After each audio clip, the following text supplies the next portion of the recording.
Pemirsa, pengembangan daerah atau kawasan wisata sedang digenjot oleh pemerintahan saat ini demi peningkatan kepariwisataan daerah khususnya sesuai dengan potensi daerah masing-masing, sehingga menjadi pekerjaan khusus bagi sejumlah lembaga kementerian dan tak heran kawasan Gayo menjadi salah satu daerah di Aceh yang terus melakukan pengembangan wisata. Kawasan dataran tinggi Gayo dan Alas khususnya benar meriah menyambut program pusat dalam rangka mengembangkan sektor pariwisata untuk menarik minat investor untuk melirik bidang wisata dalam membantu peningkatan ekonomi warganya. Kabupaten Benar Meriah yang berada di antara pegunungan Gayo telah berupaya terus meminta dan memberdayakan masyarakatnya untuk berkreasi dalam hal membuka peluang wisata. Daerah yang berpenghasil kopi Arabica terbaik dunia dan hawanya yang sejuk diminta untuk terus dikembangkan wisata kebun kopi, baik kafe dan edukasi kopi serta wisata lainnya dalam ciri khas kopi, sehingga pengunjung lebih tertarik datang ke Gayo.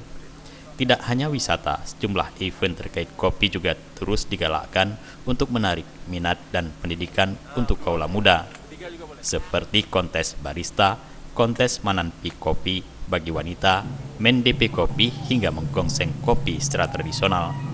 Bupati Benar Meriah Tengku Sarkawi menyambut antusias jumlah program pengembangan wisata dari pemerintah pusat tersebut, seperti halnya Gami Fest yang dilakukan untuk kedua kalinya di kawasan dataran tinggi Gayo dan Alas, di mana kerjasama pemerintah Aceh dan Kemenku PMK ini diharapkan terus mengembangkan kawasan wisata.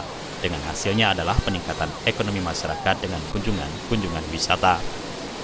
Jadi Gami Fest ini adalah sebuah terobosan besar untuk menumbuhkan sektor wisata di dataran tinggi Gayo.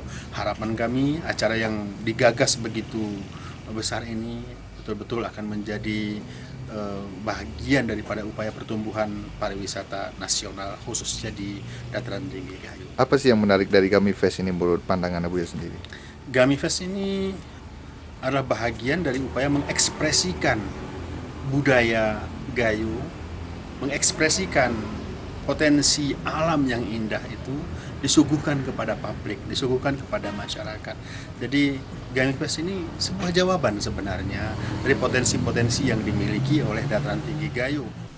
Sebagai kawasan pegunungan, Gayo juga memiliki wisata sejarah yang tak kalah menariknya untuk dikunjungi, yaitu wisata sejarah Radio Rimba Raya yang telah berjasa menyuarakan Indonesia pada zaman agresi militer kedua. Dari Aceh Tengah, kontributor Aceh TV melaporkan.